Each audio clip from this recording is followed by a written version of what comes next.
నిర్గమకాండం 4వ అధ్యాయము 2వ వచనం. నిర్గమకాండం 4వ అధ్యాయం 2వ వచనం.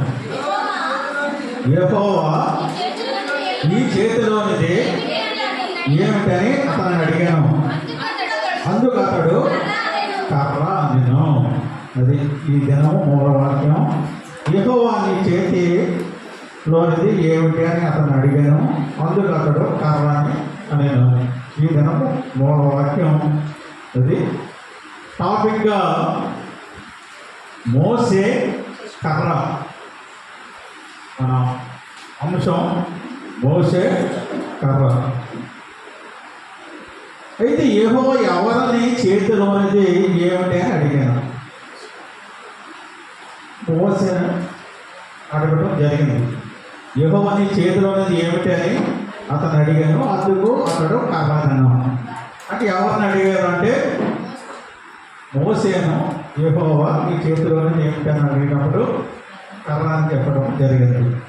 అయితే ఈ మోసే ఎవరు అన్నది ముందుగా మన వాక్యంలో వెళ్ళే ముందు కోణంగా ఈ మోసే గురించి కొంత క్లుప్తంగా మాట్లాడుకొని తదుపరి మెయిన్ వాక్యంలోకి వెళ్దాం. ముందు ఉపద్ఘాతం చూద్దాం.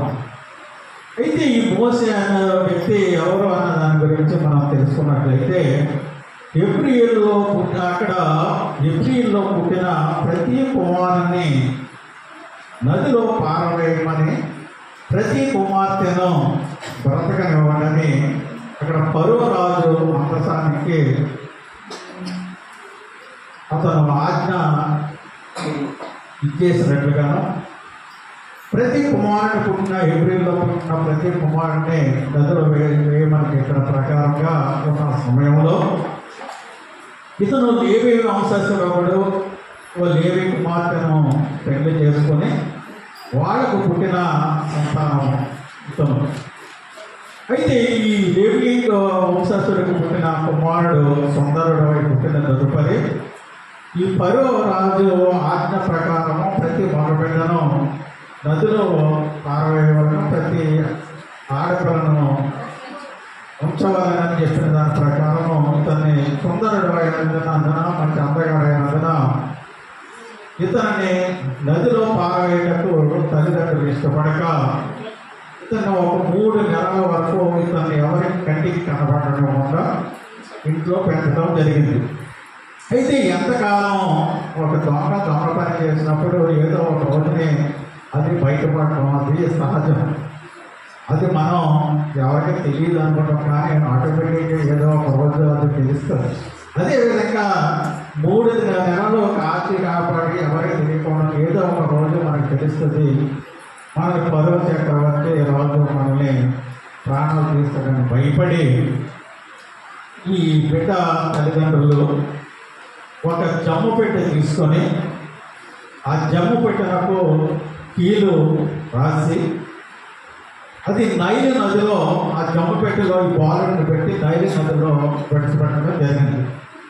ఆ నైలు నదిలో విడిచిపెట్టి ఈ బాలుడు అక్క ఏ విధంగా ఈ వెళుతుంది, ఎవరు ఈ బాలుడిని తీసుకుంటారో లేక ఏమో జరుగుతుందని ఆ జమ్ము పక్కన నిలబడి చూస్తున్నప్పుడు ఈ పెట్టే నదిలో నైలు నదిలో వెళ్తున్నప్పుడు ఫరో కుమార్తె తన చెలికత్తెలతో స్నానం చేయడంలో నదిలోకి వచ్చినప్పుడు ఆ చెలికత్తెల ద్వారా ఈ జమ్ము పెట్టెని చూసి అది రప్పించి ఆ పెట్టి ఓపెన్ చేసి ఇచ్చేసినప్పుడు అందులో ఉన్న బాలుడు ఏడుస్తూ ఉండగా అతన్ని చూసి కనికరపడి ఈ హెబ్రీల అక్కడ చెలికత్తెలతో ఈ బిడ్డను చూసినప్పుడు ఈ హెబ్రీ సంతానం వాడు అని చెప్పేసి ఇచ్చేసినప్పుడు ఈ సుందరుడై ఉన్నందున ఈ బాలుడి మీద కనికరించి ఫరో కుమార్తె ఇతనికి కొంచెం ఉద్దేశించి అతన్ని తీసుకుని ఆ రాజవంశంలో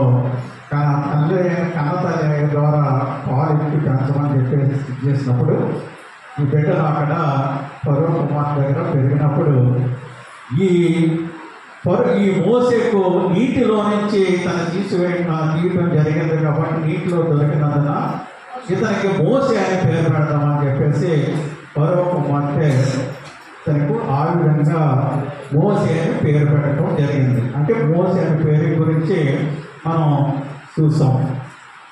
అయితే మోసే జన్మత అతడు విమోచకుడు. అయితే బిడ్డలు దేవుడిచ్చే బహుమానం అని కూడా బైబిల్లో మనకి కీర్తన గ్రంథం 127:3 చూస్తే బిడ్డలు దేవుడిచ్చే బహుమానం అని కూడా ఉంటుంది. అయితే దేవుడు మోసే జీవితంలో ఒక ప్రశ్నను వేశాడు. మోసేను దేవుడు అతని జీవితం అందు ఒక ప్రశ్నను వేశాడు. నీకు ఏమిటి ఆ ప్రశ్న అంటే, నీ చేతిలోనిది ఏమిటి అని అదే ఒక చిన్న ప్రశ్న. అయితే మోసే జీవితం గురించి మోసే పేరు ఏ విధంగా వచ్చిందో తెలుసుకున్నాం. అయితే మోసేలో ప్రశ్న, దేవుడు ఏ విధమైన ప్రశ్న అడిగాడు, నీ చేతిలో ఏమిటని అడగడం, అది కర్రని చెప్పడం జరిగింది. అయితే ఈ మోసే గురించి మనం చూసినట్లయితే మోసే జీవితం మొత్తం అంతా కలిసి చూస్తే 120 సంవత్సరం ఆయన బ్రతికిన కాలం 120 సంవత్సరములు. ఈ 120 సంవత్సరములలో 3 భాగములుగా దీన్ని విభజించి మనం చూసినట్లయితే మొదటి 40 సంవత్సరంలో ఆయన ఫరో కుమార్తె దగ్గర కుమారుడిగా పెరగడం జరిగింది. మొదటి 40 సంవత్సరములు పుట్టుక నుండి మొదటి 40 సంవత్సరములు ఫరో కుమార్తె వద్ద అతను పెరగడం జరిగింది. అయితే ఈ మోసే ఐగుప్తీయులు అక్కడ పెరిగి మోసే ఐగుప్తీయుల సకల విద్యలను అభ్యసించి మాటల యందును కార్యముల యందును ప్రవీణుడై ఉండేను.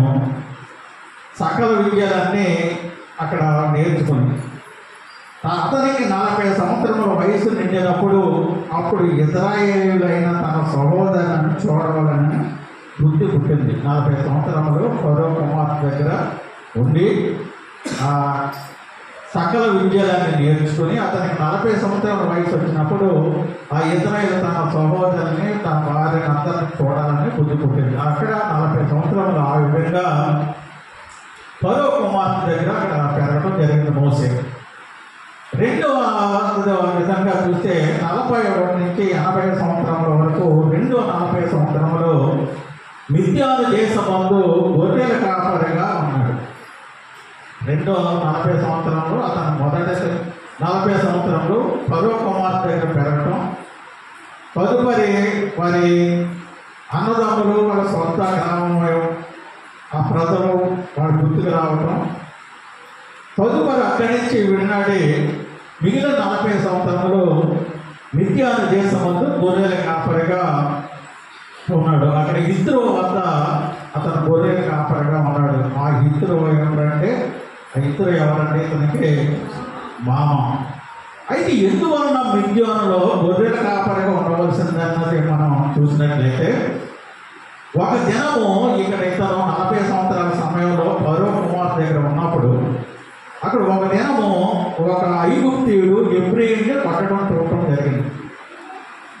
ఐగుప్తీయుడు హెబ్రీయుడిని కొట్టడం చూసినప్పుడు ఈ మోసే సహించలేక ఎవడు చూడని సమయంలో ఈ ఐగుప్తుడిని చెప్పి అతను ఇసుకలో దాచివేశాడు.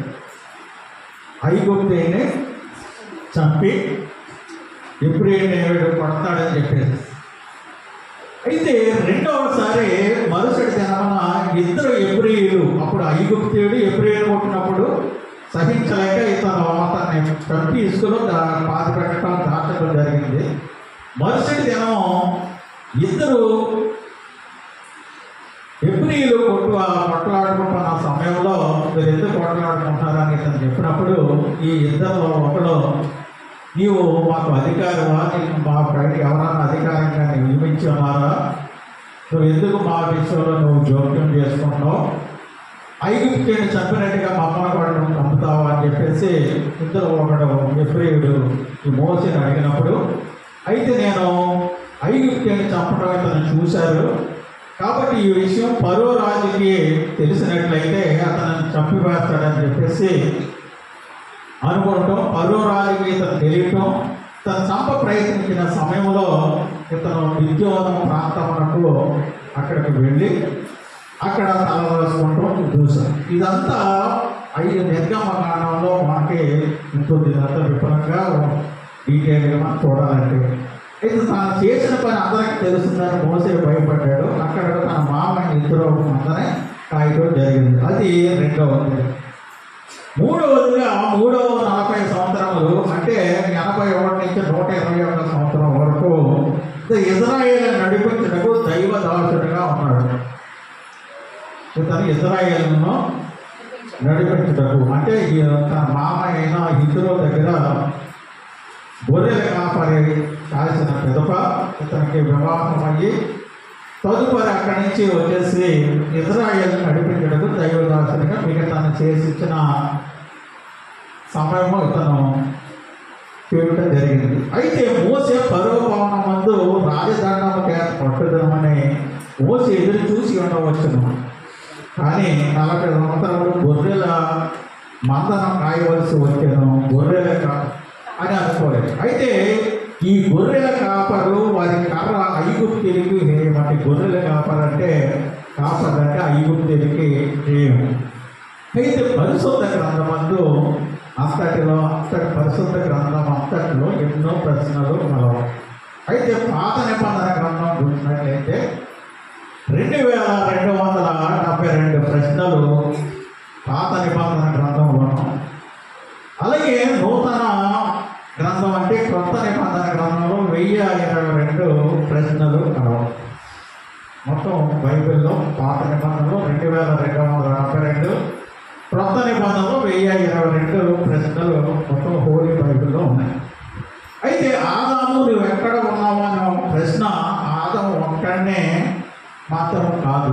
దేవుడు అప్పుడు ఆదాము నువ్వు ఎక్కడ ఉన్నావు అని అతను ఒక్కడనే కాదు ప్రశ్నించినది, మనలో కూడా ఆలోచించడం నా ప్రశ్న ఇది. ఇక్కడ నీ చేతిలోని ఏమిటి అన్న ప్రశ్నను మనం చూస్తున్నాం. అయితే ఇప్పుడు దానికి ఉదాహరణ మనం చూసినట్లయితే మోసే చేతిలో కర్ర ఉంది, అలాగే దావీదు చేతిలో ఒడిసెల రాయి, గిద్యోను చేతిలో కొండ దివిటి, సంసోను చేతిలో దవడ ఎముక, ప్రవక్త భార్య ఇంటిలో ఒక కుండలో నూనె. ఇవి వాళ్ళ చేతిలో ఉన్నవి. అది పాత నిబంధన ప్రకారం చూస్తే. క్రొత్త నిబంధన ప్రకారం అయితే క్రొత్త నిబంధనలోని బాలుని చేతిలో 5 రొట్టెలు 2 చిన్న చేపలు, పేద విధవరాలి చేతిలో 2 కాసులు. ఇవి అన్నీ అద్భుతములు జరిగించేవి. ఆనాడు పేతురు యేసు నామం ఉండటం వల్ల దానితో పుట్టి వానికి లేపి నడవజేశాడు. అది అపోస్తుల కార్యాలు 3వ అధ్యాయం 6వ వచనంలో చూసినట్లయితే ఆనాడు పేతురు వల్ల యేసు నామం ఉండి పుట్టి వాడిని రక్షించినట్లుగా చూస్తాం. అయితే యేసుక్రీస్తు నామము ప్రకటించినప్పుడు వేల కొలది ప్రజలు రక్షింపబడ్డారు. పేతురు యేసుక్రీస్తు నామమును ప్రకటించినప్పుడు వేల కొలది ప్రజలు రక్షింపబడ్డారు. అయితే శృంగారం అను దేవాలయము ద్వారము వద్ద భిక్షమెత్తుకొని పుట్టివాడు అక్కడ రక్షింపబడ్డారు ఈ పేతురు ద్వారం. అయితే నేడు మన అందరి వద్ద ఆయన నామము అభిషేకం ఉన్నది. మన అందరి దగ్గర ఆయన నామం అభిషేకం అంటే మనందరి దగ్గర బైబిల్ అన్నది మనందరి వద్ద ఉన్నది. అయితే యెషయా రాసిన గ్రంథం 61వ అధ్యాయము 1వ వచనం చూసినట్లయితే ప్రభువు యెహోవా ఆత్మ నా మీదికి వచ్చి ఉన్నది, దీనులకు సువర్తమానము ప్రకటించుటకు యెహోవా నన్ను అభిషేకించెను, నలిగిన హృదయం గల వారిని దృఢపరచుటకును, చెరలోనున్న వారికి విడుదలను, బంధింపబడిన వారికి విముక్తిని ప్రకటించుటకును ఆయన నన్ను పంపి ఉన్నాడు అని. అయితే మోసే పెద్దవాడైన పిదప ఈ ఫరో కుమారుడు అనిపించుకోవడానికి అతను నిరాకరించాడు.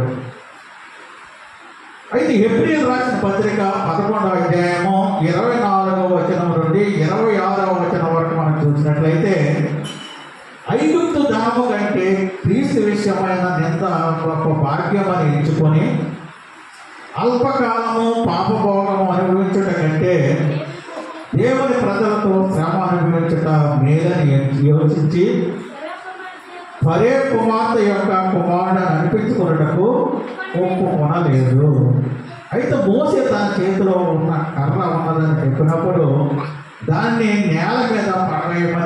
దేవుడు చెప్పడం జరిగింది. అయితే ఇది ఒక్కటే మాత్రమే నాకు ఉన్నది, ఇది కూడా నేను పడవేయవలన అని ఒకవేళ మోసే కారణం చెంది ఉండవచ్చును. అయితే నిర్గమకాండం 4వ అధ్యాయం 3వ వచనం ప్రకారం మోసే కర్ర కింద వేయబడినప్పుడు దేవుడు నీ చేతిలో ఉన్న కర్ర కింద పడవేయ అని చెప్పినప్పుడు ఇక్కడ నిర్గమకాండం 4:3 ప్రకారం మోసే కర్ర కింద వేయబడినప్పుడు అది పాముగా మారింది. దేవుడు మోసేను నీ చేతిలో ఉన్న కర్ర కింద పడవేయని చెప్పినప్పుడు అతను కింద కర్రను పడవేసినప్పుడు ఆ కర్ర పాముగా మారటం జరిగింది. అయితే అప్పుడు ఇతను ఈ సర్పమును నేను ఇంతవరకు చేతితో పట్టుకుని ఉంటేనే అని మోసే విస్మయం చెంది ఉండవచ్చును. అంటే ఇంతవరకు నాకు ఈ కర్ర ఇది పామా ఈ సర్పమా అని అతను మధ్యలో విస్మయం చెంది ఉండవచ్చు. అయితే సర్పం అన్నది అది సాతాను. యెషయా 55 అధ్యాయము 8-9 వచనములు మనం చూస్తే నా తలంపులు మీ తలంపుల వంటివి కావు, మీ త్రోవలు నా త్రోవల వంటివి కావు, ఇదే యెహోవా వాక్కు. అయితే ఆకాశములు భూమికి పైన ఎంత ఎత్తుగా ఉన్నావో మీ మార్గముల కంటే నా మార్గములు, మీ తలంపుల కంటే నా తలంపులు అంత ఎత్తుగా ఉన్నవి అని. అయితే దేవుని బిడ్డ నీ సొంత జ్ఞానము, స్వయం చిత్తము, సొంత ఆలోచన కింద పడలేము. నీ సొంత ప్రణాళికలను మార్గములు వద్దు. నీ మార్గము కంటే ప్రభు మార్గము ఎంతో ఉన్నతమైనది. తరువాత యెహోవా మోసేని చెయ్యి చాపి దాన్ని తోక పట్టుకోమని సెలవిచ్చాడు. ముందు నీ చేతిలో ఉన్న కర్ర కింద పడవేయమని చెప్పాడు. కింద పడవేసినప్పుడు పాముగా మారటం జరిగింది. ఇప్పుడు మళ్ళా యెహోవా ఆ మోసేతో నీవు నీ చెయ్యి చాపి దాని తోకను పట్టుకోమని చెప్పాడు. అది కింద పడవేసినప్పుడు ఒక కర్ర పాము అయింది. ఆ పాము యొక్క తోకను పట్టుకోమని నీ చెయ్యి చాపి తోకను పట్టుకోమని యెహోవా మోసేతో సెలవించడం జరిగింది. తలను మాత్రం తోకను మాత్రం తలను మాత్రం పట్టుకోవద్దు. తలను చిలుమకు బాధ్యత నాది, అంటే ప్రభువుది అని అక్కడ చెప్పడం జరిగింది. అప్పుడు మోసే దాని తోకను పట్టుకొనగానే అది అతని చేతిలో మళ్ళా యథాప్రకారము కర్రగా మారింది. అయితే మోసే కర్ర దేవుని కర్రగా మారింది. మనము మనలను ప్రభు చేతికి అప్పగించుకున్నప్పుడు నూతన సృష్టిగా మనం మారుచున్నాం. ప్రభు మనకు దయచేసిన కర్ర ఎటువంటిదంటే యెషయా 11:1 చూసినట్లయితే మొద్దు నుండి చిగురు పుట్టును, దాని వేరుల నుండి అంకురము ఎదిగి ఫలించునని. యేసు ప్రభు మనకి దయచేసిన కర్ర ఎటువంటిదంటే మొద్దు నుండి చిగురు పుట్టును, దాని వేరుల నుండి అంకురము ఎదిగి ఫలించునని. ఆ యెషయా మొద్దు నుండి దావీదు కుమారుడుగా పుట్టినది యేసుక్రీస్తే. ఆయన మంచి కాపరి. ఆయన యోహాను 10:11 ప్రకారంగా చూస్తే ఆయన మంచి కాపరి అని, అలా 1 పేతురు 5:4 వచనం ప్రకారం ఆయన ప్రధాన కాపరి అని, కీర్తన 23:4 ప్రకారం ఆయన దుడ్డుకర్రయు దండమును మనము ఆదరించును అని. అయితే ఇంతవరకు గొర్రెలను మేపిన కర్ర ఇక మీదట ఇశ్రాయేలును నడిపించుకోవచ్చు ఉండే కాలం. గొర్రెలను పచ్చిక బయలు శాంతికరమైన జలముల యొద్దకును తుదకు పాలు తేనెలు ప్రవహించు ప్రాణాలకు నడిపించుతున్నది. ఇది అంతటి మార్పు. అయితే ఆ కర్రను దేవుడు ఏ విధంగా వాడుకున్నాడో ఇప్పుడు మనం చూద్దాం. ఇప్పుడు వరకు ఇది ఉపోద్ఘాతం ఇంతవరకు మనం చూసాం. అయితే మోసే చేతిలో ఉన్న కర్ర ఏ విధంగా దేవుడు వాడుకున్నాడు అన్నది ఒక 5 వీటి గురించి మనం పోవడం కోసంగా 1 by 1 మనం చూద్దాం. అయితే మొదటిదిగా ఈ కర్ర అన్నది మొదటిదిగా మనం చూస్తే అద్భుతములు చేయు కర్ర. నిర్గమకాండం 4వ అధ్యాయము 17వ వచనం చూస్తే ఈ కర్రను చేత పట్టుకొని దానితో ఆ సూచక క్రియలను చేయవలనని చెప్పాను. ఇది అద్భుతములు చేయు కర్ర. అయితే ఫరో ఎదుట దానిని అనగా కర్రను పడవేసినప్పుడు ఆ కర్ర పాముగా మారడం జరిగింది. అయితే అక్కడ ఉండిన మాంత్రికుల దగ్గర ఉన్న కర్రలు కూడా పాములుగా మారాను. అయితే ఈ మోసే చేతిలో ఉన్న కర్ర కింద పడవేసినప్పుడు అది పాముగా మారటం, అలాగే అక్కడ పరువు దగ్గర ఉన్న మాంత్రికుల దగ్గర ఉన్న కర్రలు కూడా కింద పడవేసినప్పుడు అవి కూడా పాములుగా మారటం. అయితే మోసే కర్ర ఆ పాములన్నిటినీ మెరుగు వేయించున్నది. అయితే మోసే కర్ర చూచుగా క్రియ చేయు కర్రగా మారింది. అయితే ప్రభు మనకు ఒక వాగ్దానము ఇచ్చి ఉన్నాడు. ఏమనంటే లూకా సువార్త 10వ అధ్యాయము 19వ వచనం చూస్తే, ఇదిగో పాములను తేళ్లను త్రొక్కుటకును శత్రువు బలమంతటి మీదను మీకు అధికారం అనుగ్రహించి ఉన్నాను, ఏది మీకు ఎంత మాత్రము హాని చేయదని మనకి ప్రభు లూకా సువార్త 10వ అధ్యాయం 19వ వచనం ప్రకారంగా వాగ్దానం ఇస్తున్నాడు. అదేవిధంగా 1వ యోహాను 4వ అధ్యాయము 4వ వచనం చూస్తే, చిన్నపిల్లలారా మీరు దేవుని సంబంధులు, మీలో ఉన్నవాడు లోకంలో ఉన్నవాని కంటే గొప్పవాడు కనుక మీరు వారిని జయించి ఉన్నారు అని. అయితే లోకమందు మాంత్రికులు చేతపడి శక్తులు ఉండవచ్చును, అయితే మనం వాటన్నింటినీ జయించుటకు పిలువబడిన వారము. ఐగుప్తు దేశమందలి మాంత్రికులు దేవతల కంటే ప్రభువు గొప్పవాడని ఆ కర్ర నిరూపించడం జరిగింది. అయితే మనకు ఒక పోరాటము ఉన్నది. మనతో ఆకాశమందు ముందున్న దురాత్మ సమూహములు పోరాడుతున్నవి. అయితే ప్రభువు శత్రువు యొక్క సవాలు యావత్తును విరుగుకొట్టి విజయము దయచేస్తున్నాడు. నిర్గమకాండం 7వ అధ్యాయము 1వ వచనం ప్రకారం యెహోవా మోసేతో పలికిన మాటలు. నిర్గమకాండం 7:1 ఏమిటంటే యెహోవా మోసేతో ఇట్లా అన్నాడు. ఏమనంటే, ఇదిగో నిన్ను ఫరోకు దేవునిగా నియమించింది నేను. యెహోవా మోసేతో పలికిన మాటలు ఏంటంటే, ఇదిగో నేను నిన్ను ఫరోకు దేవుడిగా నియమించిందని. అదేవిధంగా నిర్గమకాండం 7వ అధ్యాయము 20-21 వచనం కూడా చూస్తే, ఐగుప్తీయులు నైలు నదిని దేవతగా పూజించేది. అయితే ఉదయమున ఫరో ఇప్పుడు ఉదయమున నైలు నదికి వెళ్ళి సాష్టాంగం నమస్కారం అక్కడ చేసి ఉండేవాడు. ఫరో ఎప్పుడు ఉదయాన్నే నైలు నదికి వెళ్ళి అక్కడ స్నానం చేసి సాష్టాంగ నమస్కారం చేసేవాడు. అయితే అక్కడ ఏమిటంటే, అయితే మోసే కర్రతో అక్కడ 20-21 ప్రకారం అయితే ఈ మోసే కర్రతో నదిని కొట్టినప్పుడు అందులోని నీరు రక్తంగా మారడం, నదిలోని చేపలు చచ్చినందున దుర్వాసన రావడం జరిగింది. అయితే మోసే కర్ర ద్వారా 10 బాధలు రప్పించడం జరిగింది. అదేమిటంటే, సూర్యుడు ఐగుప్తీయులు దేవుడిగా ఉన్నప్పుడు మోసే కర్రను చూపినప్పుడు సూర్యుడు చీకటిమయమయ్యాడు. లోకము చీకటిలో నుండి ఉన్నప్పుడు ప్రభు మనకు నీతి సూర్యుడై ఉన్నాడు. ఒకవైపు ఆయన ప్రేమగల దేవునిగాను, మరోవైపు తీర్పు తీర్చు దేవుడిగాను ఉన్నాడు. ఇది మొదటిదిగా అద్భుతములు చేయు కర్ర. రెండవదిగా వాగ్దానపు కర్ర. నిర్గమకాండం 14వ అధ్యాయము 14వ వచనం చూస్తే, మీ పక్షం యెహోవా మీ పక్షమున యుద్ధము చేయను, మీరు ఊరకయ్యే ఉండవాలని ప్రజలతో చెప్పాను. అయితే ఇక్కడ గొడ్డలతో కట్టెలను 2గా చీల్చిన ప్రకారము మోసే కర్రతో దేవుడు ఎర్ర సముద్రమును 2 పాయలుగా చీల్చడం జరిగింది. అయితే మన చేతికి ఆయన ఒక కర్ర ఇచ్చున్నాడు. అదే పరిశుద్ధ గ్రంథం.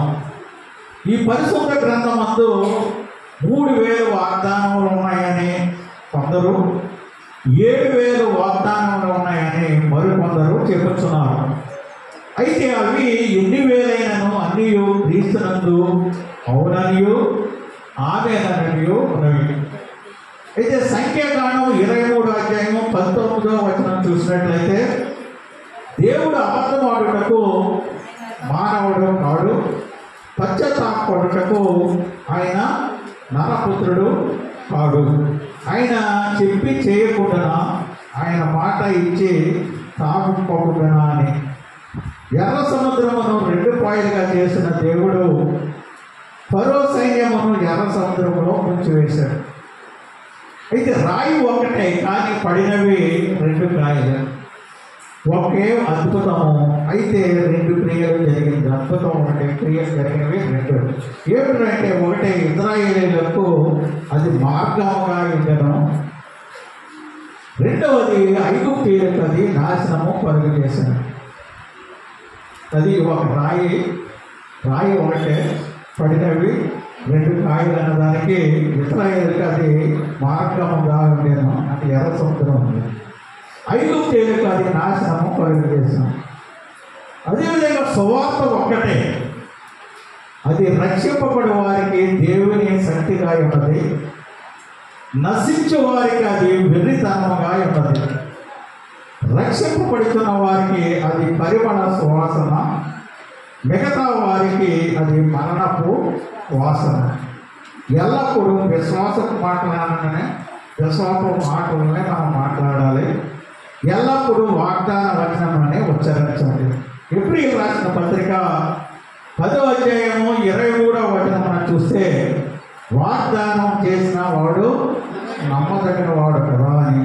ఇది వాగ్దానపు కర్ర. మూడవదిగా ప్రార్థనను కర్ర. నిర్గమకాండం 17వ అధ్యాయము 9-10 వచనాలు చూస్తే, మోసే యెహోషువతో మన కొరకు మనుషులను ఏర్పరిచి వారిని తీసుకొని బయలు వెళ్ళి అమాలేకులతో యుద్ధము చేయము, రేపు నేను దేవుని కర్రను చేత పట్టుకొని ఆ కొండ శిఖరం మీద నిలిచేదను. యెహోషువ మోసే ఆజ్ఞని. అయితే యెహోషువ మోసే తనతో చెప్పినట్లు చేసి అమాలేకులతో యుద్ధమాడటం జరిగింది. అయితే మోసే అహరోను హూరు అన్నవారు ఆ కొండ శిఖరం ఎక్కారు. అయితే అమాలేకు అనే మాటకు శరీర ఇచ్చ అని అర్థము. అమాలేకులు అనే మాటకు శరీర ఇచ్చ అని అర్థము. అమాలేకు అనేవాడు యాకోబు సహోదరుడు, యాసావు మనవడు. శరీర ఇచ్చ ద్వారా కలిగిన సంతానం వారు అమాలేకులు. ఆత్మ సంబంధమైన సంతతికి శరీర సంబంధమైన సంతతికి మధ్య ఎల్లప్పుడూ పోరాటం కలదు.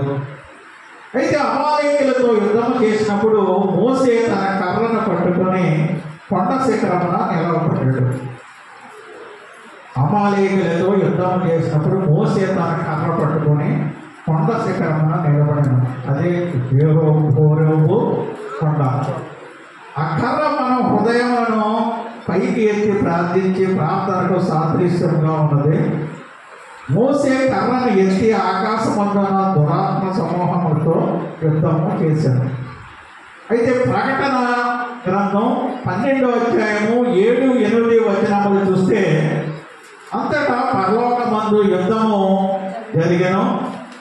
మిఖాయేలును అతని దూతలను ఆ కట్ట సర్పముతో యుద్ధము చేయవలనని ఉండగా, ఆ కట్ట సర్పమును దాని దూతలను యుద్ధము చేసిరి, కానీ గెలవలేకపోయింది. కనుక పరలోకమందు వారికి స్థలం లేకపోయింది. అయితే అదేవిధంగా నిర్గమకాండం 17వ అధ్యాయము 11, 12, 13 వచనములు చూస్తే, మోసే తన చేతులను ఎత్తినప్పుడు ఇశ్రాయేలుకు జయం కలిగింది. అతడు చేతులు తిప్పగా అమాలేకులు గెలిచేవారు. అయితే మోసే చేతులు బరువెక్కగా వారు ఒక రాయిని తీసుకొని వచ్చి అతడు దాని మీద కూర్చున్నట్టే దానిని వేసిరి. అహరోను హూరులు ఒకడు ఈ ప్రక్కను ఒకడు ఆ ప్రక్కను అతని చేతులను ఆదుకొనగా అతని చేతులు సూర్యుడు అస్తమించే వరకు నిలకడగా ఉండెను. అట్లు యెహోషువ కత్తి వాడి చేత అమాలేకు రాజును అతని జనులను గెలవటం జరిగింది. మోసే కర్ర చేతితో పైకెత్తి ఉన్నంత వరకు జయం కలిగింది. ఆ చెయ్యి బరువెక్కినప్పుడు కిందకి దింపినప్పుడు వీళ్ళకి జయం కలిగింది. దీని ప్రకారం ఇలా లాభం లేదా, ఒక రాయి తీసుకొచ్చి రాయి మీద కూర్చోబెట్టి అవతల ఒకడు యువతల ఒకడు చేతులు పైకెత్తి అలా ఉంచినప్పుడు సూర్యాస్తమయం వరకు ఉన్నప్పుడు ఆ వాళ్ళకి అపజయం కలిగి వీరికి జయము కలిగింది. అందుకే యోధ 1:20 అంటున్నారు, ప్రియులారా మీరు విశ్వసించు అతి పరిశుద్ధమైన దాని మీద మిమ్మల్ని మీరు పట్టుకొనచ్చు పరిశుద్ధాత్మతో ప్రార్థన చేయుడి అని. ఇది 3వదిగా ప్రార్థనను కర్ర. 4వది నీటిని తెచ్చు కర్ర. 4వది నీటిని తెచ్చు కర్ర. నిర్గమకాండం 17వ అధ్యాయము 5-6 వచనముల ప్రకారం, అందుకు యెహోవా నువ్వు ఇశ్రాయేలు పెద్దలలో కొందరిని తీసుకొని ప్రజలకు ముందుగా పొమ్ము, నువ్వు నదిని కొట్టిన నీ కర్రను చేప పట్టుకొని పొమ్ము, ఇదిగో అక్కడ హోరేబులోని కొండ మీద నేను నీకు ఎదురుగా నిలిచేదను. నీవు ఆ బండను కొట్టగా ప్రజలు త్రాగుటకు దానిలో నుండి నీళ్లు బయలుదేరినని మోసేతో సెలవీగా మోసే ఇశ్రాయేలుల పెద్దల పన్నులు ఎదుట అట్లు చేశాను. అయితే ఆ విధంగా మోసే కొట్టిన ఆ బండ క్రీస్తు అనే 1 కొరింథీ 10వ అధ్యాయము 4వ వచనం ప్రకారం మనం తెలియచున్నది. మోసే కొట్టిన బండ, ఆ బండ అంటే క్రీస్తు అని 1 కొరింథీ 10వ అధ్యాయం 4వ వచనంలో మనం చూస్తాం. అయితే జీవజలమును దయచేయు కొండ ఆయనే. అయితే ఆయనను మనం విశ్వసించినప్పుడు మన హృదయం నుండి జీవజల నదులు ప్రవహిస్తాయి. యోహాను సువార్త 7వ అధ్యాయము 37-38 వచనములు మనం చూస్తే, ఎవడైనా తప్పికొనిన ఎడల నా యొద్దకు వచ్చి దప్పి తీర్చుకొనవలను, నా యందు విశ్వాసముంచు వాడెవడో లేఖనము చెప్పినట్టు వారి కడుపులో నుండి జీవజల నదులు పారునని బిగ్గరగా చెప్పాను. తన యందు విశ్వాసముంచు వారు పొందబో ఆత్మను గురించి ఆయన ఈ మాట చెప్పడం జరిగింది. అయితే ఇశ్రాయేలీయులు అరణ్యములో ప్రయాణం చేసిన కొలది బండయకు క్రీస్తును వారితో కూడా ప్రయాణం చేయించుండెను. అయితే మోసే యొక్క కర్ర ఇప్పుడు కొట్టు కర్రగా మారింది. మోసే యొక్క కర్ర ఇప్పుడు కొట్టు కర్రగా మారింది, కొట్టే విధంగా. అయితే యేసు మన వరకు శిలువ కొట్టబడెను. యెషయా 53:5వ వచనం చూస్తే, మన అతిక్రమ క్రియలను బట్టి అతడు గాయపరచబడెను, మన దోషములను బట్టి నలుగొట్టబడెను, మన సమాధానార్థమైన శిక్ష అతని మీద పడెను, అతడు పొందిన దెబ్బల చేత మనకు స్వస్థత కలుగుతున్నది. అయితే యేసు కర్రతో కొట్టబడినని ప్రవక్తకు మీకా, యేసు కర్రతో కొట్టబడినని ప్రవక్తకు మీకా 5:1 ఆయన ప్రవచిస్తున్నాడు. మోసే బండను కర్రతో కొట్టినప్పుడు విస్తారమైన జలమును ప్రవహించడం జరిగింది, ప్రజల దాహమును తీర్చడం కూడా జరిగింది. అదేవిధంగా యోహాను సువార్త 19వ అధ్యాయము 34వ వచనం చూస్తే, సైనికులలో ఒకడు ఈటెతో ఆయన ప్రక్కన పొడిచెను, వెంటనే రక్తమును నీళ్లను కారటం జరిగింది. యేసు రక్తము మనను కడిగి రక్షణానందముగా కలుగజేయుచున్నది, సంతోషమును ఊటను పుట్టించుతున్నది. అయితే ప్రకటన గ్రంథమందు యేసుక్రీస్తును జగత్ పునాది వేయబడక మునిపే వధించబడి గొర్రెపిల్లగాను, నేడును వధించబడి ఉన్న గొర్రెపిల్లగాను చూచుతున్నాం. మన పాపములు మోసే కర్ర వలె మారి ఆయనను కొట్టించున్నవి. ఇది 4వది నీటిని తెచ్చు కర్ర. ఆఖరిగా తీర్పు తీర్చు కర్ర. 5వదిగా తీర్పు తీర్చు కర్ర. సంఖ్యాకాండము 20వ అధ్యాయము 8వ వచనం చూస్తే, నీవు నీ కర్రను తీసుకొని నీవును నీ సహోదరుడైన అహరోనును ఈ సమాజమును పోగు చేసి వారి పనులు ఎదుట ఆ బండతో మాట్లాడము, అది నీళ్లునిచ్చును, నీవు వారి కొరకు నీళ్లను బండలో నుండి రప్పించి సమాజములకును వారి పశువులకును త్రాగుటకిమ్ము అని. అంటే మొట్టమొదటిగా కర్రను నేల మీద పడవేయమని చెప్పడం జరిగింది. ప్రభువైన యెహోవా మోషేను మొట్టమొదటిగా చెప్పింది ఏంటంటే మొట్టమొదటి కర్రను నేల మీద పడవేయమని చెప్పడం జరిగింది. రెండవదిగా ఎర్ర సముద్రం మీద తన చెయ్యి చాపమని చెప్పడం జరిగింది. మూడవదిగా యుద్ధం జరిగినప్పుడు కర్రను ఎత్తమని చెప్పడం జరిగింది. నాలుగవదిగా బండను కొట్టమని చెప్పడం జరిగింది. అయితే ఇప్పుడు చూడండి, ఇప్పుడు కర్రను చేతితో పట్టుకోమని బండతో మాట్లాడమని చెబుతున్నారు. అయితే నీరు లేని సమస్యల, కుటుంబంలో పోరాటంల సమస్య వెంబడి సమస్యల అని అయితే దేవుని వాగ్దానము చేత పట్టుకొని ఆయనతో మాట్లాడండి, ప్రార్థించండి, అప్పుడు బండ నుండి నీరు ప్రవహించును. అయితే మోసే చేసినది ఏమిటి? అయితే సంఖ్యాకాండము 20 అధ్యాయము 10-11 వచనములు చూస్తే, తర్వాత మోసే అహరోను ఆ బండ ఎదుట సమాజమును పోగు చేసినప్పుడు అతడు వారితో, ద్రోపులారా వినుడి, మేము ఈ బండలో నుండి మీ కొరకు నీళ్లు రప్పించాలనా సరేను. అప్పుడు మోసే తన చెయ్యి ఎత్తి 2 మారులు ఆ కర్రతో ఆ బండను కొట్టగా నీళ్లు సమృద్ధిగా ప్రవహించెను, సమాజమును పశువులను త్రాగెను. అయితే బైబిల్ ఎలా చెబుతున్నది ఏమనంటే, హెబ్రీ రాసిన పత్రిక 6వ అధ్యాయము 5-6 వచనములు చూస్తే, దేవుని దివ్యవాక్యమును రాబో యుగ సంబంధమైన శక్తుల ప్రభావమును అనుభవించిన తరువాత తప్పిపోయిన వారు తమ విషయములో దేవుని కుమారుని మరలా సిలువ వేయించు బాహకముగా ఆయనను అవమానపరుచుతున్నారు గనుక వారు మారు మనసు పొందినట్లు అట్టి వారిని మరలా నూతనపరచుట అసాధ్యము అని. అయితే రెండవసారి పండగకు క్రీస్తును మోసే కొట్టినందున అతడు తీర్పుకు లోనయ్యటం జరిగింది. అయితే నీవు కానాను దేశమును చూసేదవు కానీ అందులో ప్రవేశింపమని దేవుడు స్పష్టంగా అక్కడ సెలవివ్వటం జరిగింది. అయితే మోసే కర్ర మనకు ఒక హెచ్చరికను ఇస్తున్నది.